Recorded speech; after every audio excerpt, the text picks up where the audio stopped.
You got tissue? What? No, I don't actually. Can you? Napkin. Nice door. Woo! You wonder why I don't play softball. Okay, I have the privilege of doing a Tuesday, but I'll try to make this one brief. But as you know, I have to read these. So we are celebrating a really special anniversary today. That would be Mylor 10 years. 10 years.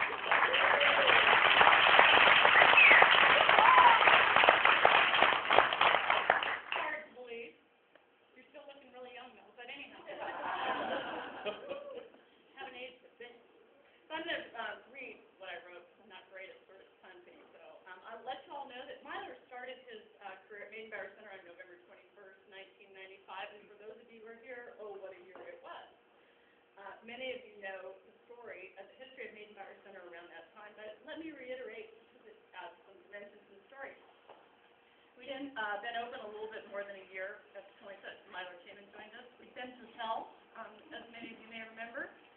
We were $1 million in the hole. We were being sued by the contractor who turned the building over a year early for $5 million. The theater was an empty shell. It had no lights. All it had was seats. We had no money to buy files, cabinets, chairs, office equipment. We were housed across the street in an office that was 1,000 square feet that had 15 employees living out of it, working off 8-foot tables and banquet chairs. And then, as I will say, along came a miracle. The board at that time finally, it's been a year plus, the board finally let me hire a director of operations because we had hiring freezes, and as I said, many of you were here, you'll remember those days. But they finally let me go out to look for a director of operations, and I was really intimidated because I'd come out of sales, and I'd been an event coordinator, and then I'd been thrown into this job as the executive director. So I put out the director of operations position and received resumes from all across the country. And I admit, when they came back, I was a bit intimidated because I figured most of the people that were applying for that job were really looking for my job in a matter of about 6 months or so. At the time, because I was so intimidated by it, I went down and had a friend help me hire for the position since it wasn't an area of expertise I particularly had. So the assistant general manager at Washington State Convention and Trade Center by the name of Vic Hawley agreed to help me interview and hire the appropriate candidate. I looked over all the resumes, but I decided to do 5 phone interviews, and every single one of those were for people out of state. But there was this one resume from this guy at Seattle Center, and it was the most pretentious resume I'd ever seen in my entire life. And I remember looking at the resume and going, no way.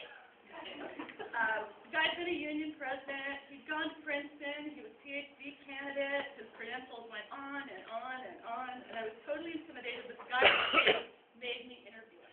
So I'm like, okay, great. Well, you can't imagine how pissed off I was. When every question he answered was the right answer. He was by far better than any other candidate. So I thought, okay, here we go. This guy's going to have my job in 6 months if I hire him, but we desperately needed it. So he came back for his in-person interview, which of course didn't surprise me because he had on a really nice brown suit, great shoes, and those kind of really nice glasses that all good intellectuals wear.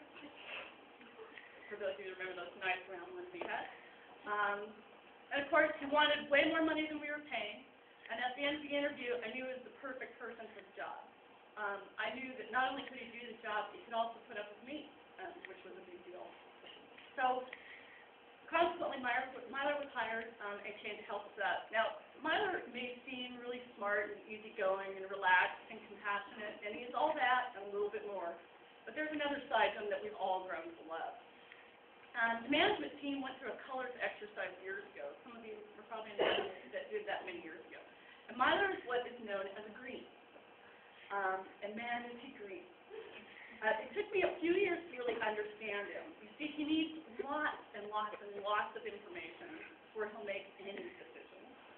He thinks about things really hard before he lets you know what he's thinking, and honestly, it drives me nuts.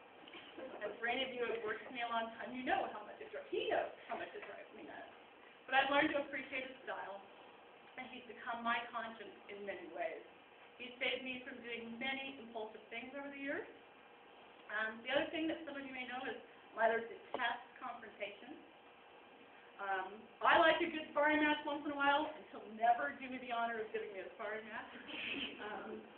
He'll go to any length to avoid it, and it truly pains him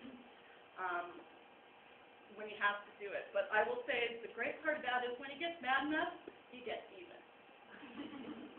Mylor's been my right arm and my left arm for the past 10 years. And in addition to running an excellent department, he's taken on many projects.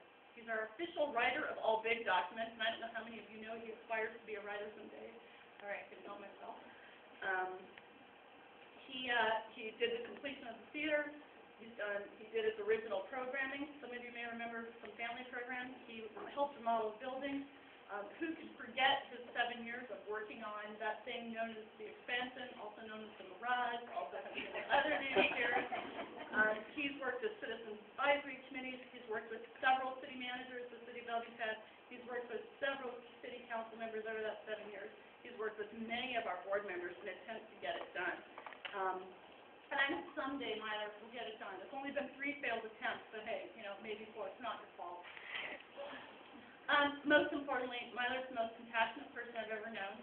Those of you who work for him are very lucky, but I'm the luckiest of all, because I couldn't have done it if I didn't have a better director of operations. So congratulations, Mylor, on 10 years.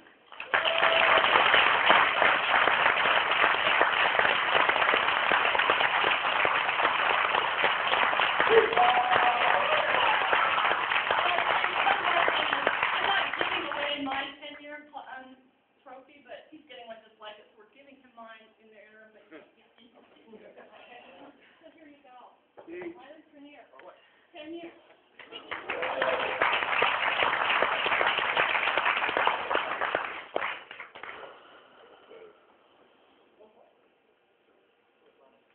I can't believe it's been 10 years, and it's a really good thing that this is. I've never worked anybody for 10 years, and it's a good thing that this is the place I ever worked. I just want to thank all of you who make it a pleasure to come to work every day. I have been in organizations where they work really hard to try to get teamwork built, and occasionally those organizations have made it for brief periods of time. We managed to do it pretty consistently and stay there at a really high level. And one of the things that